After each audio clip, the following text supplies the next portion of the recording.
What's up guys, Sub-Zero here, back for another VOD review. Today we have something really crazy. This is one of those texts that comes across, and it's kind of interesting that nobody thought of it until now. There's a few pieces of it that have really put this over the edge and made this really broken, but as you can see here, this is the match history of KNG Rookie on the Vietnamese server, rank 18, and this is, you can see, this is an insane match history. Every single game playing into this line and going first or second every single game. It's absolute insanity. The quick and dirty idea here, as Kim lays out in this tweet, which I will have a link to the tweet below. Shout out to Kim. Kim always has a lot of these really cutting edge texts from APAC here. The idea is that Draven 2, if you can hit him, stabilizes really hard, 1, and 2, he prints you a lot of gold. And the other piece of this that is really, really crucial is unlocking Skarner. You can see every single game unlocking Skarner. Skarner is a really, really, really strong tank after the buffs, better than basically every other 4-cost tank. So you play around the Draven 2, you play around the Skarner, and then you can go fast 9 and cap around stuff like Kindred, Shyvana, Fiddlesticks. So yeah, that is the whole idea here. We are going to be watching Wajin Iverson play this comp. Do I have him on 2x speed? I don't. Here, there you go. We're going to be watching Wajin play this comp because sadly that player, I could not find a VOD from them immediately, and also Wajin's been playing this tech a lot, already becoming kind of like annoyed in his games, and yeah, legit already has it in the team planner, so, definitely something that should be on anybody's mind.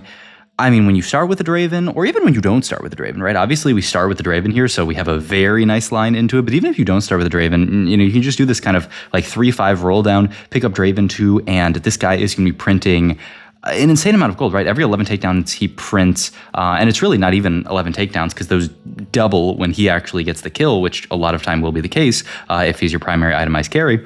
That doubles, so it can be every single fight this guy's printing you 3 gold at 2-star, which is insane. And we're not even going for Draven 3-star in this build. Obviously, we've talked about before how much Draven 3 prints, but we have a Draven, we have a Gwinsu. This is our spot to play the comp for sure, and we even have an upgraded front line here.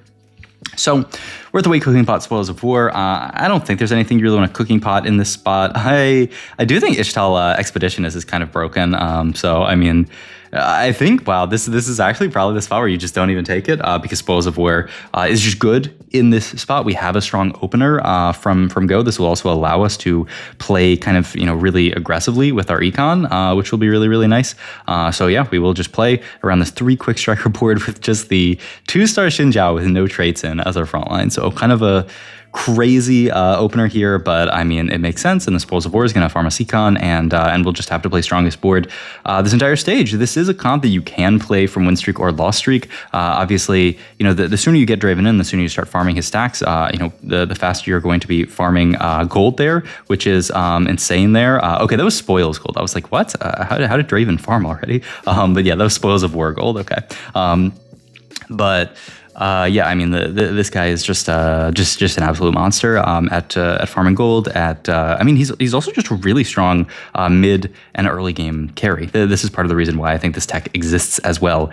Is that Draven is just a monster. If you slap a Gwinsu onto him, slap some kind of damage item onto him, we actually rotate into a really strong board here. And we are obviously down a combat aug in this situation. We are Spoils of War here, so no combat means we're going to be a little bit weaker than some people. As far as what else we're holding and playing this line, you do also see Wajin holding onto the Jarvan here. The idea being that you can fit Silas onto this board late game, so definitely something to consider as it was when you were playing, Yordle's opener and all this kind of stuff is definitely want to, keep an eye on potentially, holding stuff like Jarvan's, fighting Jarvan 2, being able to play Silas late game. He's been nerfed, but he's still a beast. And we do also pick up Darius here, who helps, add a little bit of frontline to the board. Doesn't really fit that well right now. I'm just going to pick up the bow here. I would say, obviously, Draven itemization leans really, really hard into bows. Gwinsu Kraken, really, really nice onto Draven, and these items transfer really nicely over to Kindred, who is your kind of like late game carry for these. So something to keep in mind as far as itemization goes. We do have a GS Slam if we want it, though. Now that we've lost streak, I would probably just look at greeting this and look for, maybe like a Gwinsu Kraken. We'll see, GS, DB, IE, 3 even. And you can see, yeah, this other player who has a Gwynsu Crack. And we are also going to slam the GS onto Draven, just saying, you know what, we want to be strong here. We have Spoils of War here. Seems like low-key an overslam. I don't think we really need to slam GS to win this fight, but I mean, whenever you have Spoils of War, you don't want to take any risks as far as, you know, accidentally losing fights, because there's just so much gold here. And yeah, he's also, I would think the Quick Striker board is stronger here. Yeah, I agree with this board here. I will say as well, we have the Viego, who can be another really nice early item carry, because not every game you're going to get dropped a Draven from Orb. But you know, if you can play, what? My Wi-Fi. Okay, I think we're back. I think if I continue to, I am on hotel Wi-Fi here, so it's maybe not the best Wi-Fi of all time. But if I continue to have issues, maybe I'll kick the quality down or something. But like, this is once again me trying to bring you guys a video while I am traveling. I am almost done with my vacation. So soon enough, I'll be back bringing you videos from my house. But you know, for now, having a fantastic time on vacation and still bringing you the hottest techs straight to your YouTube subscription box. Okay, we do actually get Bilge in here, who, you know, it's another trait that fits obviously very nicely onto this board here. We pick up Crown Guard here, which is fantastic. Pick up here as far as tank items go. But yeah, Bilge, just, you know, kind of obvious, but it very naturally fits onto this board. Obviously, there was the Bilge plus Draven reroll comp that existed, so, you know, it makes sense. You can play Quick Striker very easily with Draven. I mean, there's a lot of Noxus units that you can fit that fit in with this. Obviously, like Briar is really, really nice trait-wise on this board. So there's a lot of inbuilt synergy between Bilgewater and Draven, and, you know, if Bilge can allow you to pick up some of these upgrades, stuff like, you know, 2-star Nautilus, which will be a ton of frontline for this board, then, I mean, you're very happy about that, essentially. Obviously, can't really pick up a Draven 2 from build shops, but, you know, it's fine. Salvage Jeweled Lotus, a little buddies. I mean, I guess it's Jeweled Lotus. I think Salvage Pin's like, okay. I mean, he's looking at Salvage. Yeah, okay, we take Salvage. I mean, I think Salvage, oh, and we actually get an Even Shroud out of it, which is a pretty good item here. Yeah, I mean, Jeweled Lotus is kind of mediocre onto Draven. I was thinking maybe for like Kindred later it's okay, but I mean, they're both auto attack carries. So we just, yeah, completely skip over the Jeweled Lotus. Even though it's a pretty good combat augment, we just take this because we want more items. I mean, to be fair, any, you know, last item on Draven would be huge here. Any second tank item onto the Xin Zhao is huge here. So we're just thinking like our ability to use items is really efficient here, right? So yeah, like any item that we pick up is like a huge spike for our board, which makes a lot of sense here. And then Jeweled Lotus is also not much of a spike here. It'll be good later, but, you know, Weijin doing that thing that a lot of good TFT players do, where they just kind of really prioritize the now, right? Yes, that's really good. That is, I mean, yeah, I mean, I don't know what to say about that. Well, this will be the perfect high roll spot for this comp, because, I mean, I don't think you can get more high roll than this. This is, I mean, absolutely insane. So normally what you would do is you would use 3-5 level to 7. You can roll aggressively for Draven 2 and feel, you know, really good about it. Instead, we've just naturaled the Draven 2. So now you can see like the perfect roll spot for this comp, and you can see Draven. Oh my God, the amount of gold he's farmed. We do actually lose this fight, which is crazy, just against a very strong board, and we are, you know, still down that combat augment in our Spoils of War, which is hilarious. We do farm a whole tier here, which is really, really nice. Oh yeah, I interrupted myself before when talking about Crown Guard, but the thing that they buffed about Skarner is his AP ratio on his ability. So that is another thing that you can, you know, play for in this comp, is build stuff like Crown Guard and feel good about you know, having a giant shield onto Skarner here. You can see actually, yep, look at this. So we are going to make Gunblade here for Draven, and then we're going to slam this here, and very likely, yep, going to slam this onto a non-tank so that we can pick up the Skarner here. So another really nice thing about the salvagement is it allows us to salvage this Gargoyle here, and then throw it onto the Lux here so that we can make Skarner and feel good about it. I'm kind of surprised. I mean, I guess he's selling Lux regardless. You know, I was thinking maybe, you know, you want to put it on a unit that you can actually sell. I thought maybe we could have put it onto like Twisted Fate, and then you could sell him without having to, because you don't really want to burn an entire remover, but you kind of wanted to hold Lux if you want to find something else later. But okay, we pick up Nautilus 2 here off the dupes. This is once again exactly why you want to play Bilgewater, because a not 2 for free means that you're Draven 2 not 2 and you're straight to 9, right? I mean, there's no need to roll an 8 this game. You're just so strong, stabilized around these 3 costs. Skarner Skarner is a ton of utility in terms of just his extra armor that he provides to the team and his ability, really good against any kind of like melee carry, or even just, CCing their front line isn't bad. And we're even going to pick up some extra dupes here for maybe, I don't even really know, I guess random GP2 would be fine. Could just use him as 3 gold, so I don't mind that at all either. But yeah, I mean, the spot looks amazing here. I don't know if he's a little bit high roll, but I mean, hey, sometimes a high roll game is fun to watch to show off how to pilot the comp. You can see also no priority on the Nautilus 3 here because we know we're likely to pivot out of this later. Oh my God. I mean, Wage and Iverson's just a high roller. I mean, that's enough said, I guess, here. But I mean, it happens. The idea with the Kindred is usually you're supposed to find it on level 9 and transition your items over there later, but I mean, might as well just play it right now on the board if we do hit it. I mean, enough said. He also ups to unlock set here, which I think is a cool idea as well. I guess Glass Cannon with the Gunblade's not bad. We find Spirit Link when we're looking at that. Indiscriminate Killer, I mean, I guess you have a GS made already. I don't actually know here. I don't think it's Crash Test, right? With Gargoyle, it sounds bad. Just take Spirit Link here. Okay. Yeah, so he was looking at that augment that I was talking about and then saw Spirit Link and was like, well, that has good synergy with having a big, meaty guy here. Okay, and he's also, ooh, this is really nice. So he had the double tier there. Doesn't really want to make a blue buff, so he opts to just unmake and make adaptive plus Vow, just a really great combination of items here. So did he unlock this set on purpose? I think Set's a fantastic unit to just randomly play on your board, but it almost looks like he accidentally unlocked Set because yeah, he's not going to pick him up here. I mean, we have seen just a naked Set fielded on boards before. Just throw Set onto your like your Void or anything like that. Doesn't look like that's what Wajan's looking at, obviously, because we didn't hold on to him. So, I mean, fine enough. I guess he'll feel a little bit goofy about the fact that he unlocked that, and that's actually going to make his 5-cost odds worse for everything else, but it's fine. Here, once again, you can see just the power of this Draven unit. Every few takedowns, he is, farming you 3 gold here. That was 3 farmed there, and we're almost the way to another 3 farmed. And it's also just so stable, once again, right? Draven 2, Nautilus 2, just insanely stable on level 7. We also, at this point, have Skarner pair. Obviously, your first Skarner is free. I mean, you have to pay for it, but it's, you're guaranteed 1 Skarner here. And if you can make it to Skarner 2, your front line is disgusting. You can just easily move items to him.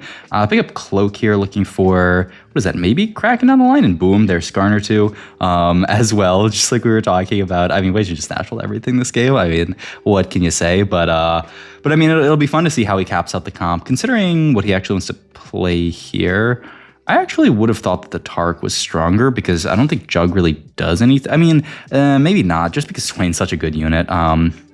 Okay, yeah, this is fair enough here. The Kindred, actually kind of awkward alt timing here, but you can see, oh my God, we just delete this board playing just Tryndamere 3. I mean, Skarner is just so much frontline, man. It's actually just insane. I mean, just going to show, right? We're fighting literally a 3-star 2-cost Tryndamere, and we're just clearing them with our Draven carry, and obviously, the Skarner is a big hit on this board as well. But yeah, I mean, we're just clearing people this stage. We're just going level 9 for free, and we've high rolled some stuff this game, obviously. But how do we high roll none of this? If we were just Draven 2, Nautilus 2 here, we didn't have the Kindred yet, we'd still be close in a lot of these fights. We'd be winning most of the fights that we won already, and then we lose a fight like this. But look at it, we're 74 gold here, really, really healthy. I mean, the spot's amazing. And I mean, that's just what Draven ends up doing to your spots. Also, find so many random Nautiluses here, but is just going to sell those for econ. Just use the Bilgewater as gold here. We'll see if he actually wants to 5-1 it, because I mean, we're pretty rich here. Also, wait, another Skarner with dupe here. We are rapidly approaching a scary world where we might be looking at Skarner 3. Another situation where, Skarner isn't unlockable, right? Which means that no other player, unless they're going out of their way to unlock Skarner, is going to have this unit in your pool, which means it's really hard to deny him. Other players, they have to have Skarner to be able to deny him at all. So, if you do have this unlocked 4-cost, then you can easily go for 3-star 4-cost Skarner. Just gonna go for the level 9 roll down here. And I mean, we pick up Kindred 2. We have still a lot of Skarners here, but yep, I mean, the second that we have Kindred 2, items move over, and I mean, this is going to be our carry for the rest of the game. in all those other games in the match history, you saw 0 items on Draven. We actually do have some extra AD items here, so they're sitting on Draven as well. And we're still not really pivoted into our, the strongest, super capped version of the board. We still don't have stuff like Shyvana, Lucian Senna, still holding onto random Twisted Fate on this board even, and oftentimes you're fitting Noxus on this board. Draven, fits nicely for Noxus, and yeah, M-Pesa can fit nicely onto this board as well, with Vanquisher for the Fiddlesticks, and yeah, I mean, the Morella moves over to Fiddle. I mean, this is really where the board starts to cap, and then Nautilus eventually will turn into Shyvana. So, I mean, we've reached there. We've reached a lot of the cap, though there's still a lot of cap left to find with other stuff like the Shyvana, like we talked about. But yeah, okay. So, I mean, 5-4 here, 33 HP, actually losing a bit, but we're still really rich here, right? We're sitting on 50 gold. We kind of need to roll down. Once again, I mean, 3 Skarners in Skarner 3. I haven't seen if there's anyone else holding on to them, but that's something you can look for. He is still holding on to, I mean, we're getting really close here. Another Garen you want to hold for the eventual. That is 1 Scar. Oh, okay, that is Danger Zone here. Shiv immediately comes in here. Lucian Senna as well can get played on this board. Okay, he can move over there. All right, we are 1 off. I mean, I doubt. Ooh, we are getting Diana here, which is not good. Though Kindred does do kind of a funny little job of jumping away, but she's still going to get hit by the subsequent Diana cast. So yeah, we're actually going to lose this fight here at 33 HP. Wait a second, this is actually scary. 18 HP for Wajin here. Going to roll down here. 1 Skarner, and we will certainly. Wow, he actually makes Mbessa too. That was interesting here. Okay, well. We're actually in a slightly scary spot here. We haven't hit everything. He is, able if he wants to play for super low cap to dupe here. But obviously, we could just dupe like Lucian Senna or something like that. But I mean, obviously we want to play for the Skarner 3 win out. The second we hit that, the game's over. I mean, honestly, we might even win the game without it, looking at how strong our board is if we can just hit the rest of our upgrades here. But here, now you can see, the full cap of the board.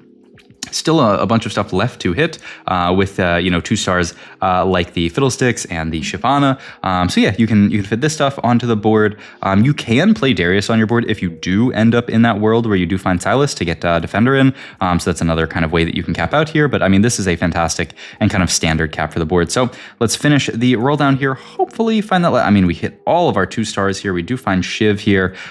We find Guardbreaker. My God, I mean, everybody's just so itemized. Those Lucian Senna items look amazing. I mean, once again, if we want to play super low cap here, we could just do Shiv, but I mean, who's ever done that? I mean, that's so boring. So yeah, we will see. I mean, we should outcap almost every normal board at this point. We do pick up a chest there. Come on, dupe, maybe? Oh, small dupe, Sag. But still, I mean, I guess that's gold to roll down for our Skarner here. I mean, we win this fight, I think. Did we just kill off another player here? I mean, the game might be over before we find Skarner 3. I mean, there's 2-star dude. Let's dupe this for 1 more roll here. He could actually downgrade the Draven and find a few more rolls from it, but looks like he's just going to hold the line here. Just try to focus on positioning here. Try to focus on getting a good stun off, and yeah, making sure that we don't get Diana here. Great anti-Diana positioning here. Actually, just impossible for Diana to get onto our back line here. Kind of stuck on the left side here. Does go to Kindred at this point, but yeah, it's too late. Going to be an easy dub here, and I don't think, yeah, I mean, Chech is not dead here, but he's looking... The game is looking quite over, I would say. The nail in the coffin would be a Skarner 3, but oh my God. Okay, I guess, I mean, it's the last fight. Oh, he's not even going to make it. Wow, what a beast here.